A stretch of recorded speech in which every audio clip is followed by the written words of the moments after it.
you see us? Can you hear us? Am I unfrozen? Welcome to Suzi's Breakfast Club. This is on our third attempt. We hope that you can see us now. We have a 4G issue today, presumably because it's a public holiday and everybody is using their phones. Our guest today is the very patient, the very wonderful 13-time Formula One Grand Prix winner, David Coulthard. Also happens to be president of the BRDC. Has been locked down in his apartment in Monaco and very kindly said he'd join us. Probably didn't think he'd be dithering around like this, but never mind, it is. Man, I think, who has the naughty sense of humour that I know. Doesn't always come across on TV because he's covering a sport. Maybe we'll see a glimpse of that today. Who knows? Can we say good morning to DC again? Morning, Suzi. Good morning. How are you? Sorry about that. Technology and all that. Yeah, no problem. I've done a couple of these, and I've been involved in endless amounts of Zoom meetings and whatever various other platforms that are available, and I've never had an issue with the connection. So I don't like to sort of pass the blame, but I think it's your end. Yeah, it's definitely our end today. We haven't had a problem all the time we've been doing this during lockdown. So there's obviously something about a public bank holiday in France that's doing. You know how it is. How have you been? Because you're the busiest man that I've ever met in my life. You're always buzzing around, traveling, doing things, working 24/7, and you've had to be locked down. So how are you coping with that? First of all, fantastic outfit you've donned there. I feel a bit underdressed just in my t-shirt. I should have got more into the spirit of the celebrations. And to answer your question, yeah, this is the longest I've been in one place, I think, ever, because ever since I was a kid, every weekend it was somewhere at a racetrack, even before I started racing. But it's been great. I'm here with the family, and no major issues on that front. Little guy's been enjoying doing his Zoom home schooling because it gives him more time in between to game and talk to his friends online and stuff like that.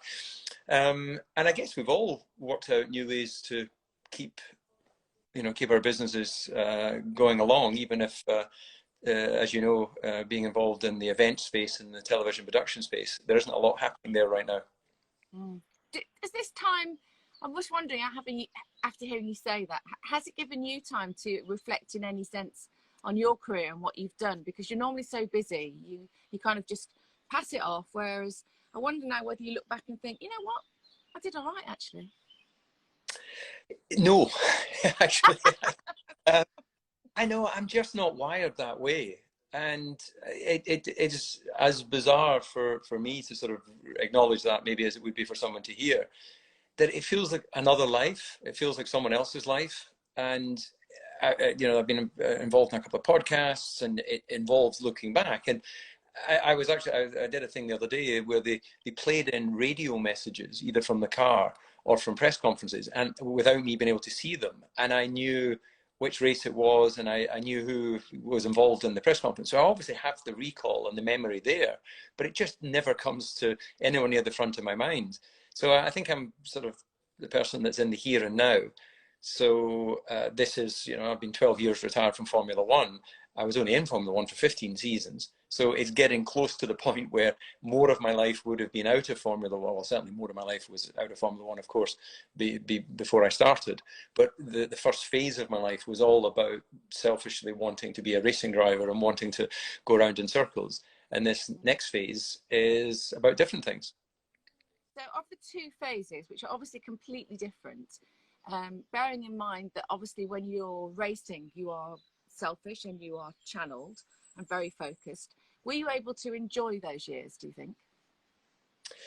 Yeah, of course. Absolutely. I really enjoyed. But actually, I had a chat with Nico Rosberg for Heineken. Actually, I don't like to promote beer brands too much, but I'm sitting here beside my Blade beer machine, which took a bit of a hammer yesterday, because you remember Deborah Craven, who worked with us in Formula One. She was working with Whisper, our production business, and she's leaving to go back to the BBC. So we had a Zoom call with everyone from Whisper and having a few drinks remotely. So it's amazing how you can get a bit tipsy um, all on your own. But what was the Just you question? find a way. What was the question again, Susie? We were kind of talking about whether you'd enjoyed your time racing, because you have to be so focused. Because some drivers didn't. That's it. Well, actually, that's when I mentioned it about Nico. One of the things I asked him as well, because this is what I have experienced. You're so in the moment of, even in success. So you win the British Grand Prix and everyone's happy and you're happy. But when you go to bed that night, your mind's already moving on to the next weekend or 2 weeks' time, because that's where the next opportunity lies. So it's actually quite difficult to really, really enjoy even a professional career, because there's pressure. There's pressure to perform, pressure from yourself, pressure from the team. And I think that if you truly enjoyed it in the way that maybe we could, if we enjoy our weekends or we enjoy holidays, you'd be so relaxed, it'd be quite difficult to have that edge, to be looking for the opportunity. Even in success, you're listening to conversations, you're doing a debrief, and out of that debrief, you're listening to your teammate, and he might mention something that you weren't aware of during your own race, but you log it away because you think, right, that's either a weakness for him, or he's channeled an idea in my own head that I can work with my engineer that could get an advantage over him again next time. So it's a wonderful place to live, but equally, normal life, as I call it, without the competitive desire to try and win a race, is a wonderful place as well. And my family has always been a great grounding for that reality. And I look at my older brother. He runs our family transport business, and I just know him, and I've always known him as a happy person. He loves trucks, pretty good in that business. He loves his family, loves being in Scotland, loves his motorbikes, loves a whiskey. Just happy, happy, happy. So you don't need to be standing on top of a podium in Monte Carlo for that to define happiness. Your happiness can be found in so many different things. It depends how you also define success, I suppose. It sounds like your brother has an idyllic life, and yeah. Actually, somebody asked me a question about your family, whether you had a HGV license and whether you'd ever done any work for them. Well, I did work there in the summer holidays and what have you when I was a kid. Basically, sweeping up the yard, which when I think about it now, I think it took me a week to sweep the yard. Nowadays you've got these machines that come in and, in an hour they've got the whole thing done. But, it was kind of child labor.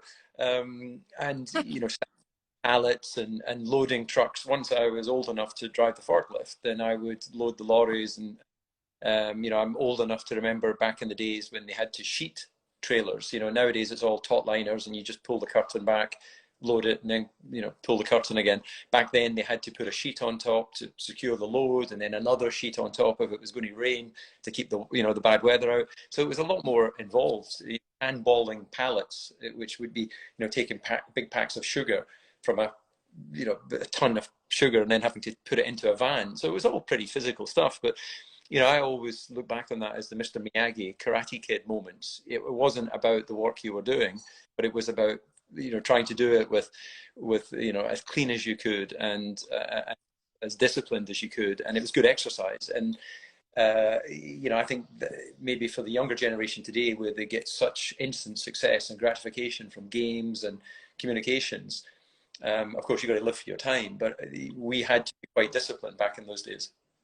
I bet you quite enjoyed it in a way, though, didn't you? Because you are one of the most precise, cleanest, tidiest people that I've ever met.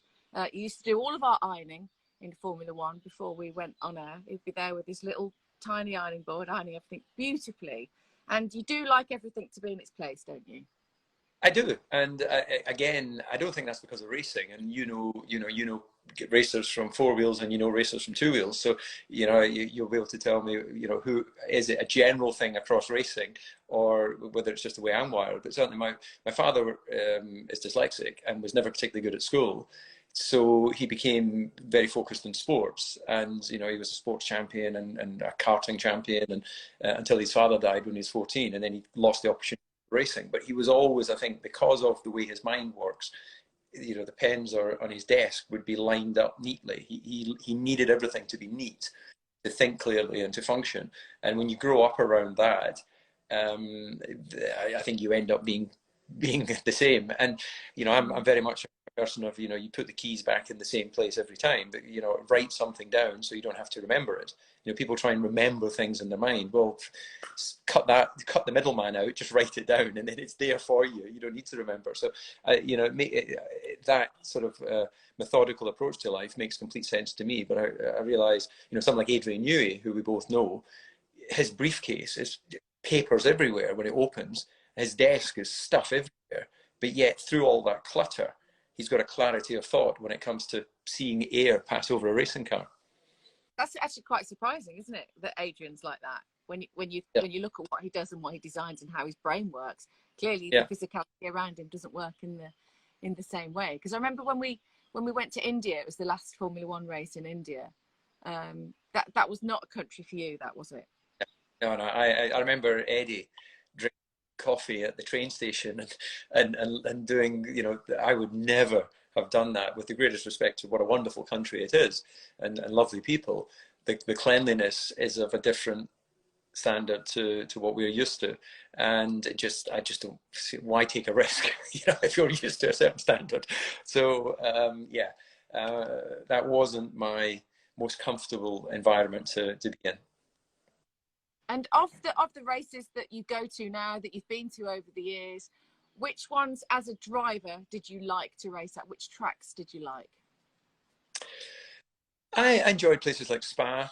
I enjoyed the roller coaster of Brazil. It's a very short lap anti-clockwise, but there's an elevation change there.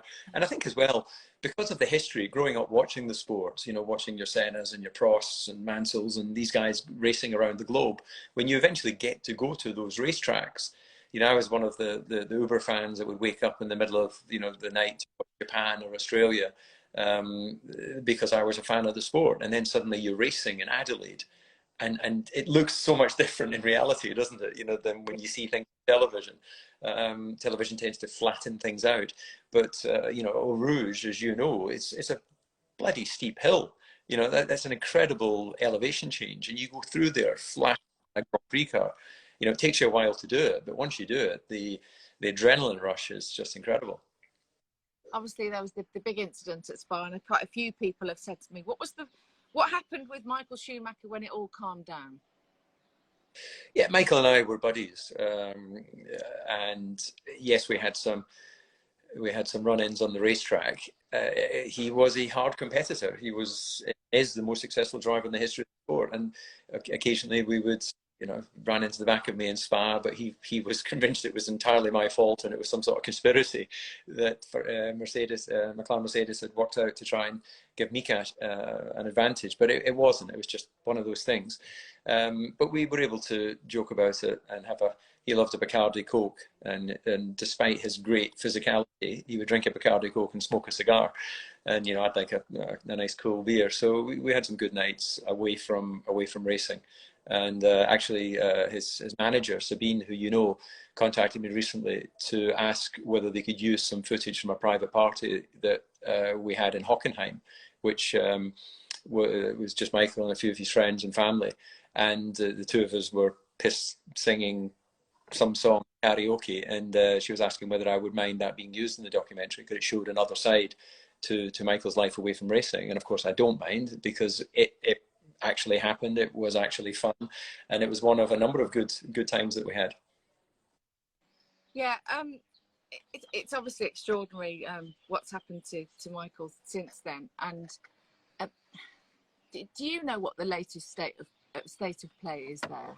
The latest news?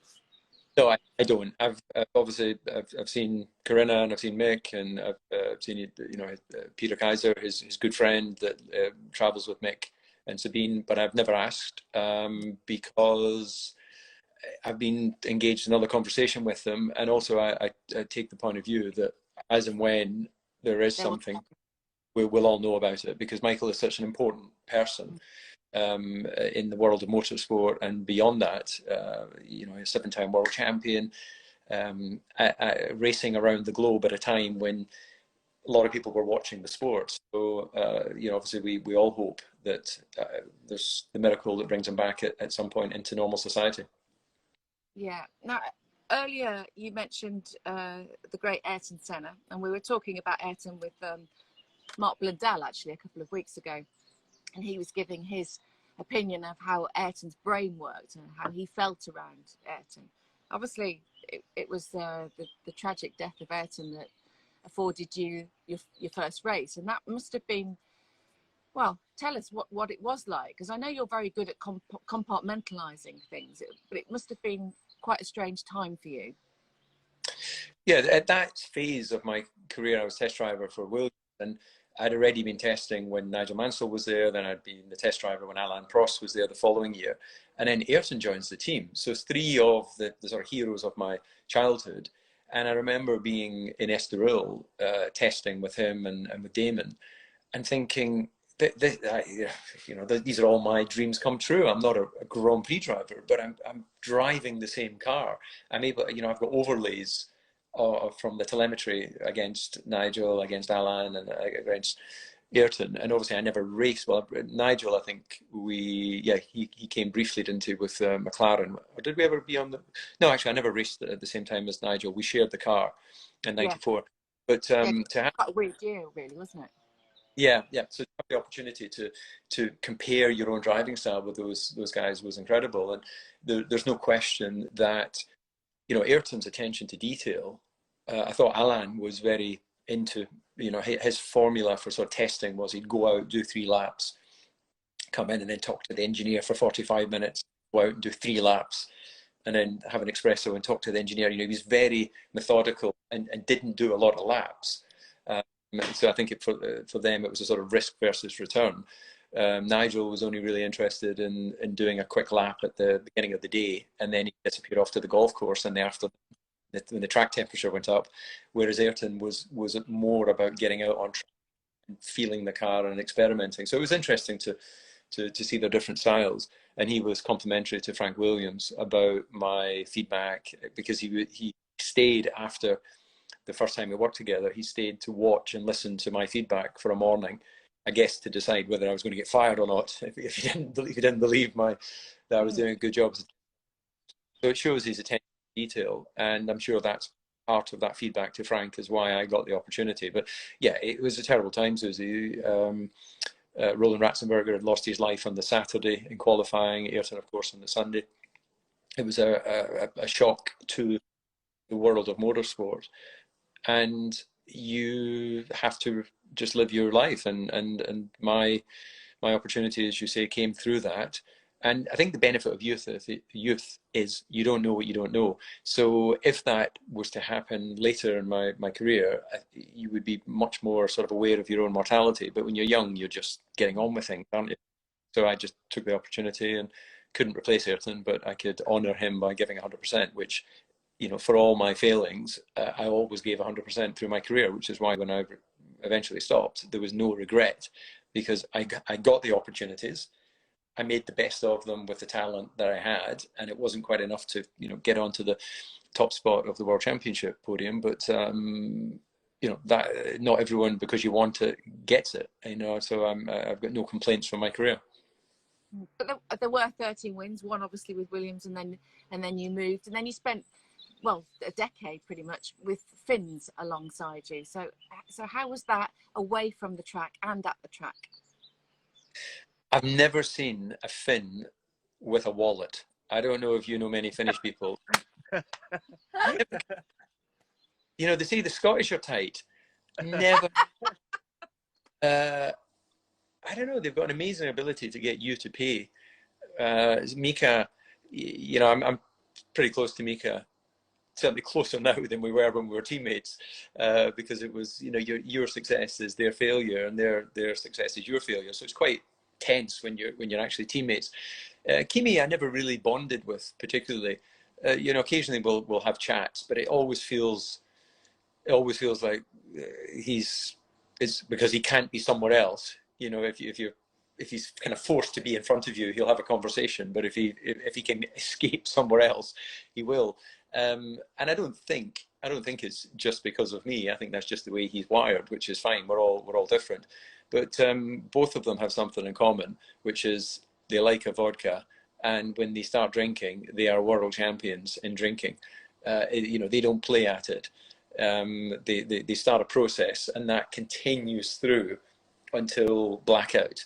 I remember at Ron Dennis's birthday party in the south of France, I was teammates with Kimi, and he decided to do a stage dive.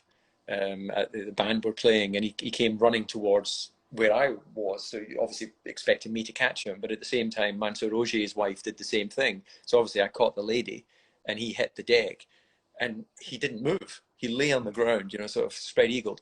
So they stopped the music, and everyone sort of gathered round because they thought he was knocked unconscious. And then he jumps up and gives it, "You're not a teammate, you're an asshole." And he comes at me to try and punch me. And then, you'd Mansour and Ron separating his two drivers at his birthday party. So they're wired differently. Oh, Not gosh. effective. I haven't heard that one, but I know. But Kimmy's also very chatty when he's had a drink, isn't he? You can't stop him talking when he's been drinking. Absolutely. Great drivers, so great, both world champions. And Kimi's still going. He's hung in there, hasn't it? Surely this must be his last year, but you never know. He's very popular for someone who doesn't say a great deal. You can't really say anything negative about Kimi publicly. But this is just you and I chatting, isn't it? So no one else is listening. No one else. No, it's just you and me. But he's the anti-driver, really, isn't he? He kind of goes against Formula One rules in a sense, I suppose. Yeah, absolutely. Ron came up with the nickname Iceman because he didn't say a great deal, and it was to try and help this image, and to he knew he was faster than the car, and that's all he really cared about. Being a good communicator wasn't the main reason he got signed. But I don't know this for a fact, but I've been told that Kimi didn't really talk, I think, until he was like 5 or 6 years old. He was quite a late developer in that respect. So maybe he's clearly a very fast racing driver, but not a big talker. You mentioned Ron Dennis there. Obviously, fractious times when you were racing for him, but all good now. Yeah. Ron, I see occasionally. He's obviously not involved in motorsport anymore. So he was very supportive at the beginning of the COVID-19 lockdown and supplying meals to the NHS. I think he has a shareholding in a catering company. So yeah, Ron, he was ever present for 30 years or so in motorsport, and then he's gone off to pastures new. I dare say he's looking at Formula One, the direction it's going, and the difficulties we're having right now, and probably thinking, glad I'm not involved in the sport at the moment. But yeah, he was meticulous. He reinvented and defined in many ways how a Grand Prix team would operate. Right down to at that period of time, McLaren. The mechanics, they had new trainers at every Grand Prix because he just couldn't stand to see, the white soles dirty or something like that. That was, quite wasteful, but that was the attention to detail. He didn't want at any point the team to look anything other than perfect. And what was the problem looking back, do you think you had with him? Do you feel like it was the lack of love and you were the least favourite son? What was it that kind of irked you at the time? Well, the very first Grand Prix for the team in Melbourne 1996, Ron walks into the debrief and I stand up to shake his hand, and he just walks past me, sits down on Mika's side of the engineering table and says, "What are we doing? What's the plan?"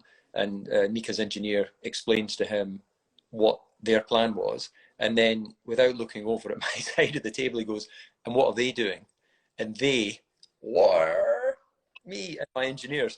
So I'm thinking, oh, good, the honeymoon didn't last very long. We haven't even done a Grand Prix, and we're the other side. So it kind of set a tone and I would talk to him periodically about the fact that he would seem to be favouring Mika, and all I wanted was a level playing field, not only in terms of machinery, but psychologically. And at one point I explained it to him. It's like he had, 2 kids, grown-up kids, and they were both going to run the company, McLaren, for a week, and he would bring one of them in on the Sunday and give them a briefing on how to run the company, and the other one would just turn up Monday and have to learn how to run the company. It just felt giving a little leg up to Mika. And, you know, part of it was the fact, of course, that Mika was very, very fast, and, you know, undoubtedly faster than me when it came to qualifying, and deserved his world championship. But it took a few years, and eventually Ron did say, yeah, you're right, I have a special relationship with Mika. You know, I stood over his bed in Adelaide '95 when he'd had his crash, and he was in an induced coma. You know, and I've never lost a driver in one of my cars. You know, when you've got that sort of trauma, it builds a bond. And you know, once he told me that, and acknowledged that maybe I wasn't just being overly sensitive, it took away a sort of pressure weight, took a weight off my shoulders, and I never worried about it again. I think it's a great lesson in life, actually, because when something's important to someone, and it was important to me to feel that he would acknowledge what I was seeing, and when he wouldn't do so, it became more of an issue. The moment he acknowledged it, it was over. It was nothing. You know, that's the silliness of it. As soon as he said, "Yeah, you're right," you didn't feel like you were crazy, and it allowed you to focus where you needed to be focused. But it's about, sport is about those tiny percentages, though, isn't it? And that 1% or 0.1% or whatever you want to call it suddenly became bigger and bigger, and was taking over other areas that you should have maybe been focusing on. It's a strange, I find it a strange story that someone in his team, that he couldn't see that, you know, it was causing an issue. But yeah, have you ever done that in broadcasting when you've been part of? Yeah, clearly not when we all worked together, because we all knew our roles, you know. But yeah, in your career coming through, did you have somebody not? It was as if they were almost turning your mic off or not giving you the opportunity. Yeah. Yeah, I've had problems throughout with different jobs. I mean, if I've got to be honest, and if he was sitting in front of me, I'd say it now. Eddie was a pain in the arse to me on the first year. We were all together. He made my life difficult. You know, he made it difficult on camera. He'd talk about things behind camera, and then something happened. We had a conversation, and then bang, we were really close the second year. And I think the second year and the third year that we were all together, I think we did some great shows. I think we had a great crack, and it was a lot of fun. I mean, for me anyway, I found the first year quite difficult because of various people that were making it a bit tricky for me. Okay, well, I'm sorry I didn't know that, or maybe I did and I've just erased it from my memory. But I'm sorry, I don't know. Yeah, don't know what to say to that, Susie. I'm sorry that Eddie was. All right. It's all right. What we talked about, but he probably didn't even maybe show on air. I don't know. That's maybe why you didn't know about it, because I was trying to, you know, fight the fire myself, really. And you know what it's like when you go into a new job. You've got to look after yourself, because no one else is really going to do that. It was a big world for me to go in, and all the headlines that went with it. I wasn't used to that, and I don't like that. I don't like the publicity and that big spotlight. I just like asking questions and broadcasting. So for me, it was all a bit of a shock, really. I wasn't quite, I don't think I was quite ready for it. And Eddie was just a bit spiky. But, you know, it soon came good. And, I had a lot of fun. We did, didn't we? We had a lot of fun. We had a lot of fun away from the track as well. We had lots of laughs. There was lots of drinking at times and jumping up and down, which is one of the things that you do when you've had a few vodkas. Yes, indeed. I'm a bouncer. I was regaling a story the other day from Russia. Do you remember From Russia with Love? Yeah, was that with Toto and Nikki? Yeah. Yeah, I remember you getting completely drunk and everyone having to carry you home. I remember trying to ring the hotel the next day to get them to go and get you out of bed while we're having a production meeting, and our editor Mark Wilkin kept on looking because I was trying to cover for you, and everyone was covering actually, and then you rolled up and you could only see by your slightly bleary eyes, because you could always function like a Terminator, and you walked in, you went, "What happened last night?" I think someone put something in my glass. I think that's what happened. Yeah, okay. It was all good fun until we saw the bodyguard with the gun underneath his jacket. But anyway, just one of those nights in Russia where pure vodka is always a mistake, though, isn't it? And I also remember when you buy a round of drinks, you buy 2 rounds at once.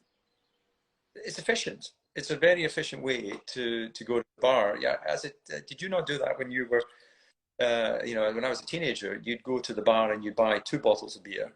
You'd drink one and hold the other one, so that you get that sort of drink anxiety, you know, separation between your drinks. So people will always have the second one, so you may as well just buy it straight away. I think maybe as girls we might have got served at the bar a little bit quicker. Yeah, Maybe almost. that's why we didn't buy 2 at once. But you used to say that when you were young, you were really shy, especially with girls. Absolutely, yeah. It took me a long time to come out of my shell, and I think Formula One helped me to do that. And I think it's about, you know, I'm a village boy, growing up in the southwest of Scotland, so I never felt particularly worldly, although I was in an environment with people that seemed to have lived more exotic lives than the one that I'd had. You know, a perfectly happy childhood, but I didn't, you know, I wasn't that well travelled, or and I didn't particularly feel I had much to say, so I would just listen more than anything. But there was a certain point where I realised that once you're a Grand Prix driver, you don't really need to explain what you do for a living. You know, you get fame and, you know, recognition, so people know, and therefore they're more accepting of who you are. And I think we're all like that. If a stranger came up to you in the street and asked to borrow a fiver, you'd probably think twice. Where if it was a well-known person, you'd think, oh well, he must be trustworthy. I've seen them on the telly.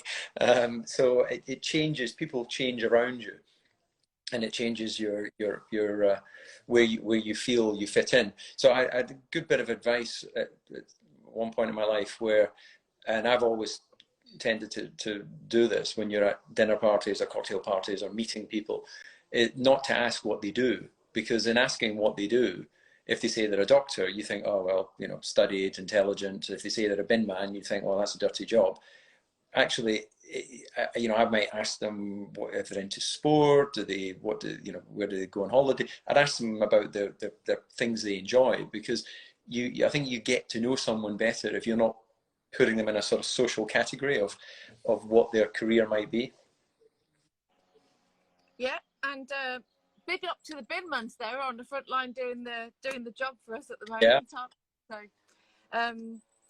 Formula One, what's the state of play? Because yesterday there was sort of 2 stories going on in the world of motorsport. We've got MotoGP announcing that they are hoping to start in Jerez on July the 19th, and they're going to run consecutive race weekends to do 2 races there.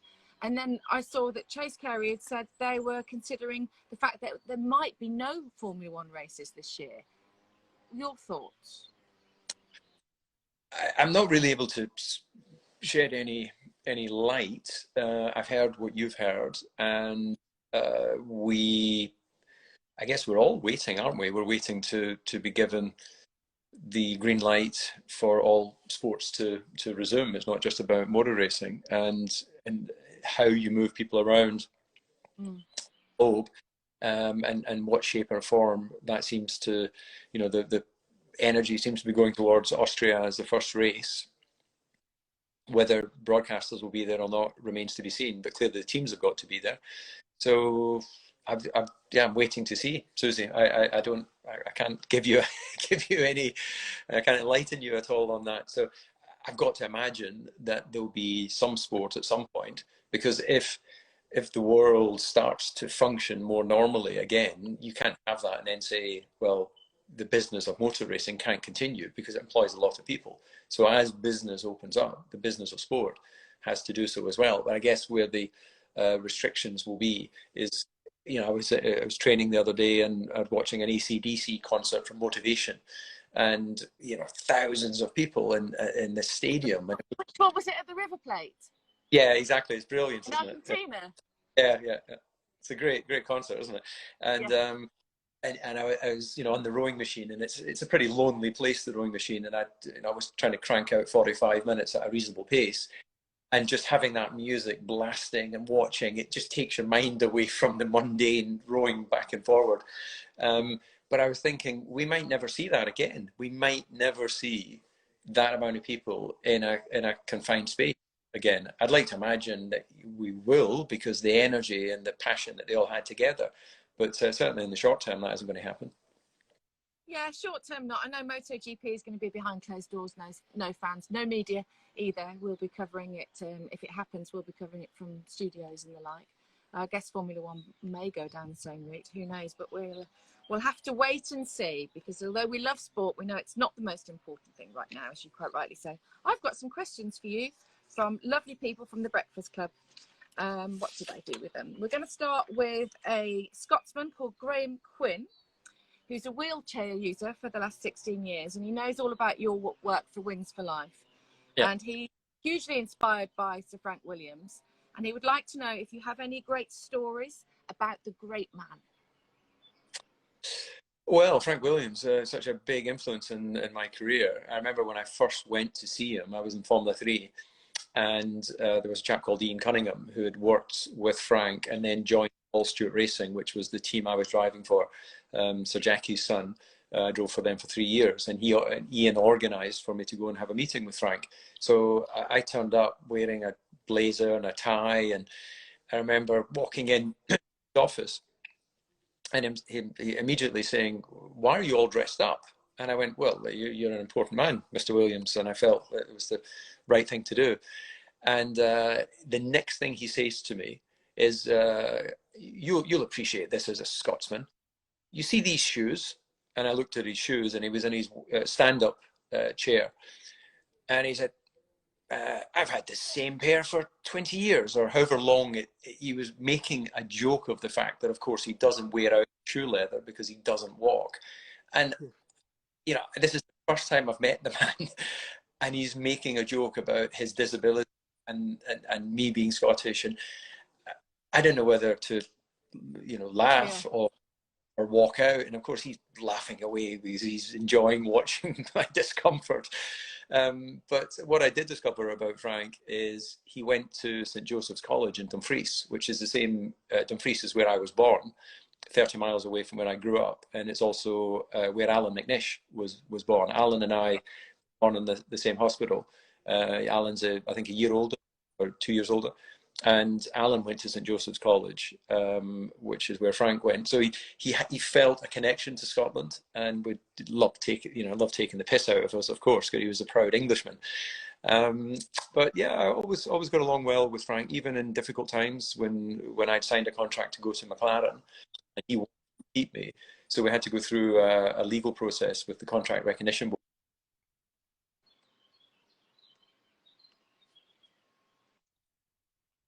Am I still with you? Yes. Yeah, yes, sorry, it's probably us again. Oh, your phone rang. Yeah, you're still here. Yeah, apologies. It's important. Yeah, it was my partner in Velocity, Guy Horner, so Christian's brother. So he's yeah, you know Guy. So I think he might end up ringing back again, actually. So apologies in advance. So yeah, Frank was even in difficult times where we had to go through the legal issues of deciding who had the definitive contract. He would always say, I don't hold this against you. This is part of the business of Formula One. So he was very pragmatic in his approach to what it took to get out on track. But of course, he was a wonderful racer. He loved racing, and he had no problem if you screwed up having a go. He was absolutely fine with it. But if he felt that you backed away from an opportunity, then he could never forgive you for that. So yeah, wonderful racing man. Yeah, lovely man. I love Frank. Stig Williams would like to know, is there a Formula One car from the past that you would like to have driven? Was it the 88 McLaren that won 15 out of the 16 races? I'm terrible at stats, you know that. Yeah, so yeah, wherever the one that was a Steve Nichols designed in association with others, of course. So that would have been pretty special. You know, I've had the opportunity to drive Jim Clark Lotus and you know some Fangio's Mercedes, and I've been very lucky in that respect. But you never drive them. You know, you drive around the circuit or drive the demonstration, but you're not driving them in the way that you drive a modern racing car, which is pushing it to the limit. So in some respects, it feels, yeah, you know, you feel a bit of a cheat because you're experiencing the vehicle, but you're not experiencing it as it was designed, because you simply couldn't take it to 100%, because that probably means that you might go slightly over the line at some point, and the risk of crashing one of those would, you know, have big consequences. Yeah, engaging slight Sunday driver mode. Yeah. Rabsky would like to hear your best EJ story. EJ, when I was in Formula 3, once offered me a contract to race for his team in Formula 3000, and because he started the Formula 3000 team as well as the Formula 1 team in his first year, and it was basically, the contract was, I had to pay him a vast amount of money for 2 years, and then in the third year he was going to pay me a large amount of money to be a Formula 1 driver, and which on paper was all very exciting, but of course that's all it was, a piece of paper, and I don't believe that he had any intention of doing anything more than taking the money off me to race in Formula 3000. So, you know, we may be village people, but we worked that one out pretty quickly. So I never signed to go with Eddie and his Formula 3000 team. And as you know, he loves a deal, doesn't he? And dangling the carrot of potential, and that's the word that's overused in Formula 1 and maybe in life. The word potential, you know, gets people very excited, doesn't it? You know, this driver's got great potential, this car's got great potential. It evokes, you know, sort of emotions of future success. And it gets used a lot by engineers when they're attached to a design of something, or you know, the teams with their cars. So yeah, you got to try and, if anyone uses the word potential too much, be wary. I think Eddie does. Especially Eddie. Well, just be wary generally of what Eddie says, because my overwhelming memory of working with Eddie is I would ask him a question and he would start in a very vociferous way. Maybe it was something about Sebastian Vettel. Is Sebastian Vettel going to leave Ferrari, for example? And he'd say something like, no, he will never leave Ferrari, and blah, blah, blah, blah, blah. And by the end he'd go, and that's why he's going to Mercedes, you know? And he would do it in a sentence, wouldn't he? He would flip his opinion in a sentence. And yet he finds out all this stuff and he'll tell you something and it happens. Yeah, yeah. No, he's got the gift of the gab, and he's constantly talking to people, and you know, he was close to Bernie, and having run a Grand Prix team, a successful Grand Prix team, you know, he's an incredibly successful character. His energy and passion, but he is mad. There's no question about it. Today, I spoke to him last week. He's in South Africa, and you know, any chance to play the spoons and be involved in music, and he'd actually, with his son, started a little fund. Eddie's a very charitable man, and he's put some money into a fund where NHS workers can, I don't fully understand exactly the structure, but it's open only to NHS workers, and they can, a given worker can do something and then win £1,000. And you know, the goal is to have that fund there to sort of, you know, help give the NHS their own little, it's not quite a lottery, is it, £1,000, but you know, it's still a chunk of money. So things like that, he's always getting involved, and very supportive of various foundations and charities. Yes, he's incredibly generous. Yeah. I'm also aware that you've been very generous with your time, so we've got about 5 minutes left. Is that all right for you? 5 more minutes. Okay, great, thank you. If you could go back in time and be at any Formula 1 race to watch, which one would it be? Anyone going back in the history of Grand Prix racing? That's from Bob Miller. Well, there's lots of races that stood out in my mind when I was watching. You know, Nigel, when he blew the tyre in Adelaide, I think it was '86. I was watching on television. You know, so that therefore it would have. I didn't want to see him blow his tyre and lose the World Championship, but it would have been nice to experience that live. It would have been great to see Ayrton driving qualifying lap in Monaco.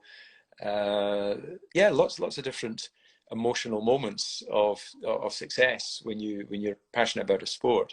And in many ways, actually, the memories of watching the sport are more fun than the memories of being in the sport, because the minute you start you know, when you're a fan of something, everything changes when you start working in that industry. Because again, as I said earlier, the pressure to perform, the need for success is very different than being an armchair enthusiast. So, you know, my memory of the sport is probably more, it gets more excited when I think of it prior to me starting racing than actually when I was racing in Formula One. Trig123 a gram wants to know if Suzi's a diva. Yes. I'll answer that one. Shut up, Geordie Lodger. Not at all. Very professional, good fun, and it was a pleasure to work with you. Thank you very much is the correct answer. I wish I had been more of a diva. I might have got further in my career. The W Series, David, we haven't mentioned that, and that's very remiss. A great year last year. It seemed from the outside, the publicity wheel turned very well. From your side, was it a success? And obviously, we're waiting to see for more racing for that. I know they're e-racing, aren't they, in the W Yes. Series? But great for the girls. Yeah, absolutely, and very proud of what the team were able to achieve in those 6 races. Catherine Von Muir is the CEO. Matt Bishop, you know, formerly at McLaren, head of communications, has been great in his role there. Dave Ryan, who was the team manager at McLaren for 20 odd years, as the sporting director, and a number of other great people there. And the fact that we've got the recognition we have from the FIA, super license points will be available to future winners. The platform this year was to involve, and hopefully still will involve, being on the support race, not only to DM, but Mexico Grand Prix, Formula One, and also Austin, Texas. Again, showing the sort of growth and progression to get W Series in front of bigger audiences. And why would we not want to give women the same opportunity that men are afforded in motorsport? And it was quite divisive at the beginning, because some people were going, well, women and men can race together, so why do we need this? Well, quite simply, the formula hasn't worked, has it? Allowing men and women to come up through karting, and then for whatever reason, not as many women then continue in cars. So we felt we had to change something. And in creating a formula where the talent is picked rather than paying to be there, then we hope that will really create a platform and an opportunity for them to continue racing against the men. And, you know, in the case of Jamie Chadwick, she raced at the Nürburgring 24 Hours. She won that in an Aston Martin with 2 male teammates. So it's not trying to sort of pigeonhole women into that, nothing else. It's to help give them simulator time. It's to help, you know, them focus 100% on driving their physical preparation without the difficulty of raising funds.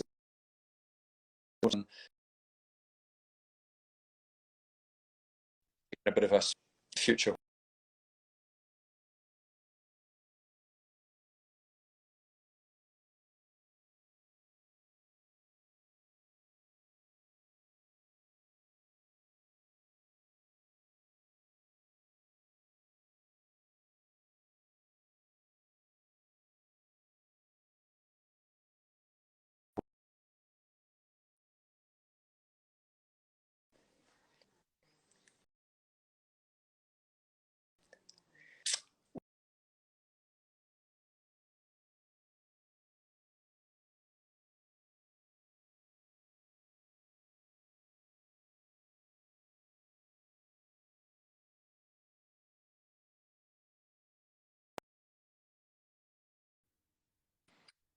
Hello, There's are you back. still there? Apologies. Hello, can you hear us, David? DC, can anyone He's just hear gone. us? He's gone. Is David gone? Are we live by any Yes, chance? we are live again. Okay, it's such a shame. I just was about to finish that, and it was really great hearing about the W Series, giving those great girls a platform, and Jamie Chadwick proving that it works. So that's really good. DC, if you're still watching, thank you so much for your time. And just was going to quite tease a funny out of you, but it looks like we're not going to be able to do that now. Never mind, perhaps another time. That was David Coulthard, always mesmerising to listen to, brilliant, done it all, and is great fun to boot, as you saw just then. Guys, I hope you've enjoyed the Breakfast Club this morning, and I hope that we've lightened your lockdown, and most of all, I hope that you can still hear me, because the 4G is dropping out loads today in France. We'll be back tomorrow morning, later at 10 o'clock, an hour lie-in tomorrow, with the wonderful singer. She is so talented, a rare gem in the world of music, Narina Palo. Check her out on YouTube. And she's going to sing for us. She's going to sit at her beautiful piano. She might play her guitar. She's very excited about that. She's awesome. So a very different show to today, but Formula One fans and racing fans and just fans generally of lovely people who talk. I hope that you enjoyed DC, and have a good day. Have a cup of tea this afternoon and celebrate the 75th anniversary of B-Day, and watch Colonel Tom on ITV. If you can still hear me, sending you lots of love from me and the Geordie Lodger.